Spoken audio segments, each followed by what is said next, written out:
क्या आपको ज्ञात है कि तुलसी माता ने भगवान विष्णु को श्राप क्यों दिया था? शिव महापुराण के अनुसार पुरातन समय में दैत्यों का राजा दंभ था। वह विष्णु भक्त था। बहुत समय तक जब उसके यहाँ पुत्र नहीं हुआ तो उसने दैत्यों के गुरु शुक्राचार्य को गुरु बनाकर उनसे श्री कृष्ण मंत्र प्राप्त किया और पुष्कर में जाकर घोर तप किया। उसकी तपस्या से प्रसन्न होकर भगवान विष्णु ने उसे पुत्र होने का वरदान दिया। भगवान विष्णु के वरदान स्वरूप दंभ के यहाँ पुत्र का जन्म हुआ।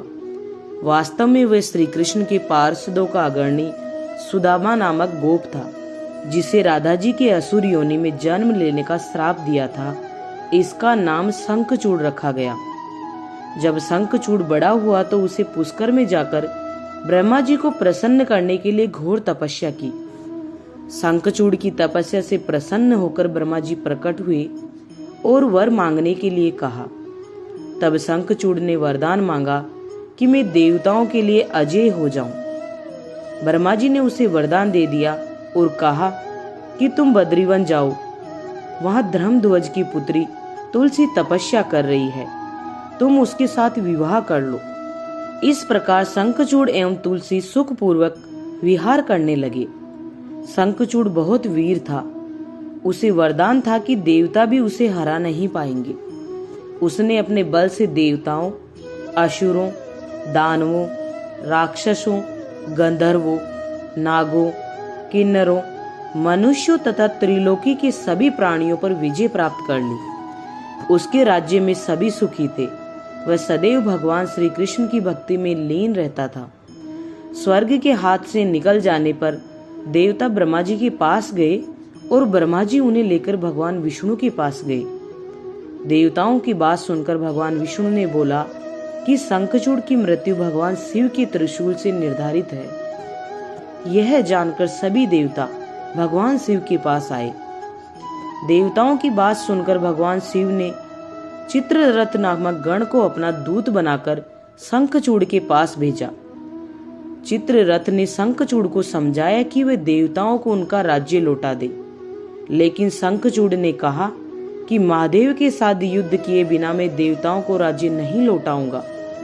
भगवान शिव को जब ये बात पता चली तो वे युद्ध के लिए अपनी सेना लेकर निकल पड़े। शंखचूड़ भी युद्ध के लिए तैयार होकर रणभूमि में आ गया। देखते ही देखते देवता व दानवों में घमासान युद्ध होने लगा। वरदान के कारण शंखचूड़ को देवता हरा नहीं पा रहे थे।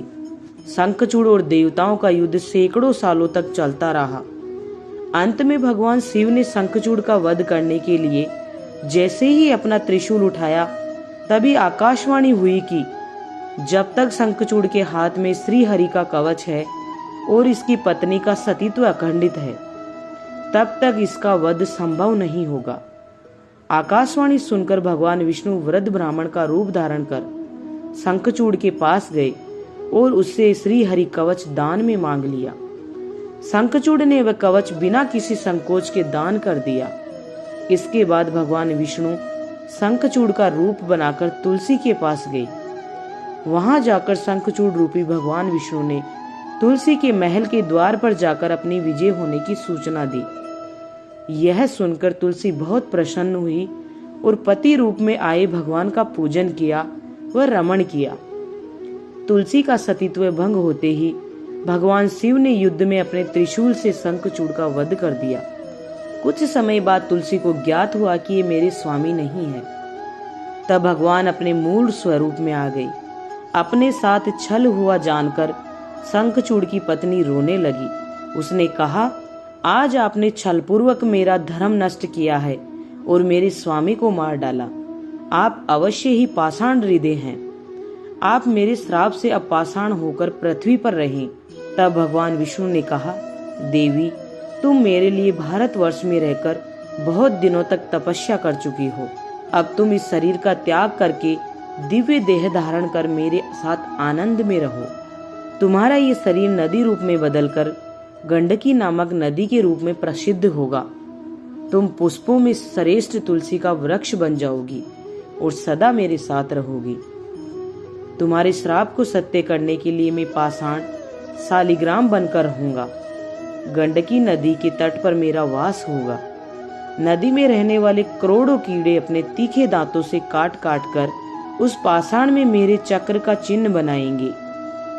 धर्मालुजन तुलसी के पौधे व शालिग्राम शिला का विवाह कर पुण्य अर्जन करेंगे। परंपरा अनुसार देव प्रबोधिनी एकादशी के दिन भगवान शालिग्राम व तुलसी का विवाह संपन्न कर मांगलिक कार्यों का प्रारंभ किया जाता है। मान्यता है कि तुलसी शालिग्राम विवाह करवाने से मनुष्य को अतुल्य पुण्य की प्राप्ति होती है। हमारे द्वारा बताई गई ये जानकारी आपको कैसी लगी, एक प्यारा सा कमेंट अवश्य करें। अगर आपको हमारा ये वीडियो पसंद आया है तो प्लीज इसे लाइक करें और अपने दोस्तों के साथ शेयर करें। साथ ही हमारे YouTube चैनल को सब्सक्राइब करना ना भूलें। मिलती हूँ ऐसी ही एक कहानी के साथ, तब तक अपना ख्याल रखिए। धन्यवाद।